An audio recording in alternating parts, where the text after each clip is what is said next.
ओम शांति। सुनते हैं आज 4 मई 2025 की अव्यक्त मुरली से प्रश्न उत्तर। प्रश्न 1, भाग्य विधाता बाप दादा बच्चों के मस्तक में कौन सी रेखाएं देख रहे हैं? उत्तर, बाप दादा बच्चों के मस्तक में दिव्य सितारे की, नयनों में स्नेह और शक्ति की, मुख में मधुर वाणी की, होठों पर मुस्कान की और हाथों में सर्व खजानों की संपन्नता की रेखाएं देख रहे हैं। प्रश्न 2, संगम युग का भाग्य अविनाशी क्यों कहलाता है? उत्तर, क्योंकि यह अविनाशी बाप द्वारा संगम युग पर प्राप्त हुआ है, इसलिए संगम युग का भाग्य अविनाशी कहलाता है। प्रश्न 3, मेरा बाबा कहने से क्या प्राप्ति होती है? उत्तर, मेरा बाबा कहने से मनुष्य बेफिक्र बादशाह बन जाता है और सर्व अविनाशी खजानों का मालिक बन जाता है। प्रश्न 4, स्वराज्य अधिकारी किसे कहा गया है? उत्तर, जो अपने मन बुद्धि और संस्कारों के मालिक बन जाता है उसे स्वराज्य अधिकारी कहा गया है।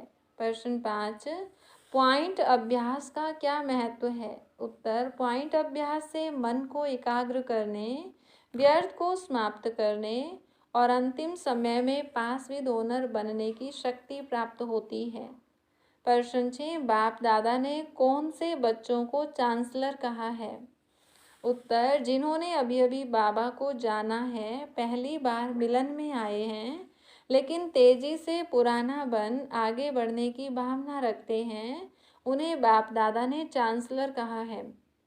प्रश्न 7, सेवा जीवन का क्या महत्व है? उत्तर, सेवा ब्राह्मण जीवन का विशेष अंग है। सेवा करने से व्यर्थ संकल्प समाप्त होते हैं और राज्य अधिकारी बनने का अधिकार प्राप्त होता है।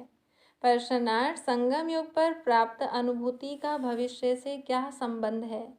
उत्तर, संगम युग पर प्राप्त अनुभूति ही भविष्य की प्रारब्ध बनती है, इसलिए अगर अभी अनुभव नहीं किया तो भविष्य में भी नहीं किया जा सकता।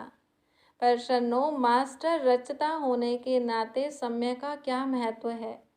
उत्तर, मास्टर रचता समय के अनुसार नहीं चलता बल्कि समय को अपने स्वरूप से प्रभावित करता है, इसलिए समय का इंतजार नहीं करना चाहिए। प्रश्न 10, टीचर्स के लिए बाप दादा ने कौन सी विशेषता बताई?